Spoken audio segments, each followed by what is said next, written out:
পাগল, তোমাকে দিয়ে 6.5 হবে না। 36টা ক্লাসে 6.5 পেতে চাও আইএলটিএস এ? আর বলো শুধু এটা যে খাইলেই মোটা হবা, খাইলেই 6.5 হবা, এটা সম্ভব না। আবুল তুমি আমার কও, আমার একটা গরু আছে ইংলিশ কি? Sir I M a cow sir. I M a cow, সত্যিকার তো তুমি একটা গরু, তোমার পক্ষে হবে না 6.5 আইএলটিএস এ পাস। স্যার হবে স্যার। হবে, তুমি যখন রাহাস ইংলিশ কেয়ারে আসবা 300 বেশি ক্লাস করবা, তুমি তখন আই এম এ কাউ থেকে হয়ে যাবে আই হ্যাভ এ কাউ। বুঝছো নি আবু? Okay sir. আমাদের সত্যিকার অর্থে বাস্তব জীবনে যে সিদ্ধান্তগুলো নেই, আমাদের সিদ্ধান্তগুলো ঠিক এরকমই হয়, যেখানে আমি সাবলীলভাবে গুছিয়ে কথা বলতে পারি না, আমি একটা সেন্টেন্স শুদ্ধভাবে বলতে পারি না। আমি বলি আমার একটা গরু আছে, আই এম আ কাউ।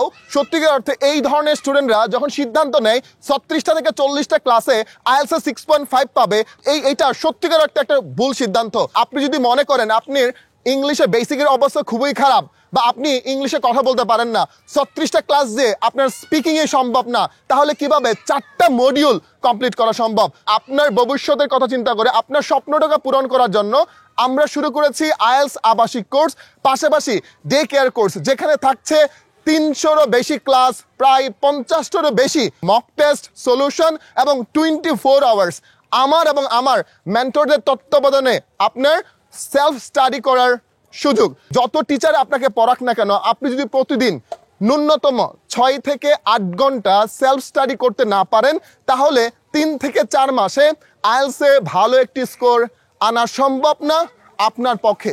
আপনি যদি মনে করেন যে স্যার আমার ইংলিশের বেসিকের অবস্থা খুবই খারাপ, আমাকে উচ্চশিক্ষার জন্য বাইরে যেতেই হবে, আমাকে ইংলিশটা শিখতেই হবে, তাহলে আমি আপনাকে বলতে চাই চোখ বন্ধ করে আপনি সিদ্ধান্ত নিয়ে নেন, আপনি আমাদের আবাসিক অথবা অনাবাসিক আইএলটিএস অথবা স্পোকেন কোর্সে ভর্তি হয়ে যান। ইনশাল্লাহ স্বপ্ন আপনার পূরণ হবেই। আমাদের ঠিকানা মিরপুর 1 মুক্ত বাংলা শপিং কমপ্লেক্সের 5ম তলা, লিফটে 4, room number 1-2, Rahas English care. Rahas English কেয়ারের আরেকটি ব্রাঞ্চ রয়েছে মিরপুর 10 সামাদ ম্যানশনের 7ম তলায়, ফলপট্টি মসজিদ গলি। আসসালামু আলাইকুম।